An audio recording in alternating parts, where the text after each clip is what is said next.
না, টেলিগ্রাম গ্রুপে ম্যানুভার করছে, ম্যানুপুলেট করছে, গুজব ছড়াচ্ছে, কিন্তু এটা তো মিডিয়ারা শেয়ার করছে কেন, তাই না? এটা তো আপনি না করলেও পারতেন। না, এটা আপনারও দায়িত্ব রয়েছে একটি নিউজ দেওয়ার আগে সেটাকে ভেরিফাই করা, তাই না? আপনাদের সকলকে এই দায়িত্বটা আছে না? আপনাদের দায়িত্ব পালন করেন। আর আমরা আপনাদের কথায় আপনাদের শুনে আমরাও সচেতন রয়েছি, আমরাও এগুলোকে দেখছি এবং আইনগত ব্যবস্থা আমরা নিচ্ছি, নেওয়া হয়েছে, নেওয়া হবে, হচ্ছে, হবে। তবে গুজব যেন না ছড়ায় সেজন্য আপনাদের প্রতি আমার আহ্বান রয়েছে। স্টুডেন্ট এবং অভিভাবকদের কি বলে আপনি আশ্বস্ত করবেন? কিভাবে আশ্বস্ত করবেন?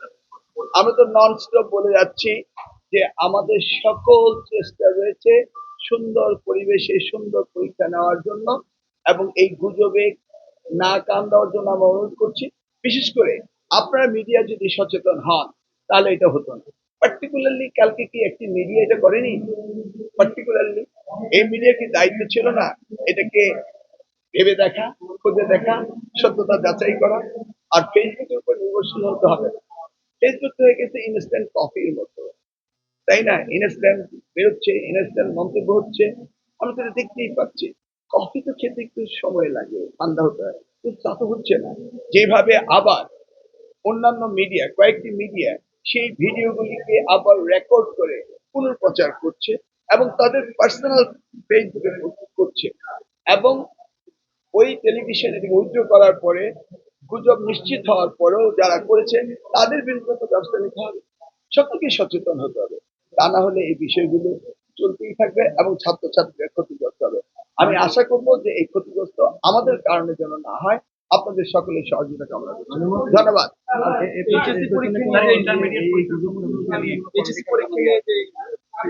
সেটা সেটা সেটা খুঁজে দেওয়ার দায়িত্ব আপনাদের, আপনারা খুঁজে দেবেন, বলবেন।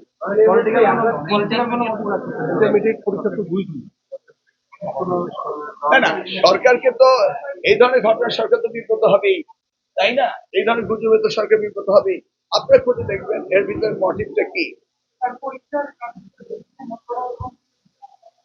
এই যাবৎ আমি তো দেখছি আপনারা সন্তুষ্ট, আমরা সন্তুষ্ট, অভিভাবকরা সন্তুষ্ট, শিক্ষার্থীরা সন্তুষ্ট, পরীক্ষার্থীরা সন্তুষ্ট। এই পর্যন্ত তো আমরা ভালো খবরই পাচ্ছি। দেখি আগামী দিনগুলি সুন্দরভাবে আপনাদের সহযোগিতায় ভালোভাবে কাটতে পারলেই আমরা খুশি। স্যার, ইন্টারমিডিয়েট পরীক্ষার সময়সূচি নিয়ে কিছু বলবেন? ওয়েল, এইখানে তো আমি বক্তব্য দিয়েছি।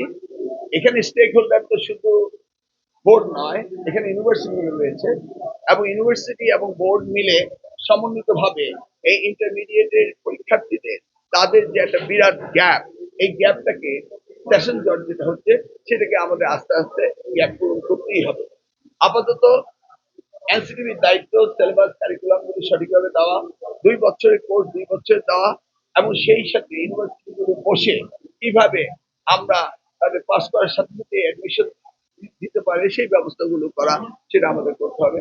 আমরা মনে করি ডিসেম্বর মাস হচ্ছে পরীক্ষার মাস, সেই সময় সকল পরীক্ষাগুলো শেষ হতে হবে এবং সেই সাথে জানুয়ারি থেকে নতুন ক্লাস শুরু হতে হবে, যেন কোনো ওয়েটিং টাইম না থাকে। এইভাবে আমরা প্ল্যান করছি, এইভাবে আমরা ডিজাইন করছি এবং সেইভাবে কারিকুলাম সিলেবাস এবং ক্লাসগুলো নেওয়া, সমাপ্ত করা সবকিছু সমন্বিতভাবে করতে হবে। এটাই আমাদের পরিকল্পনা। ওকে, থ্যাংক ইউ, ধন্যবাদ।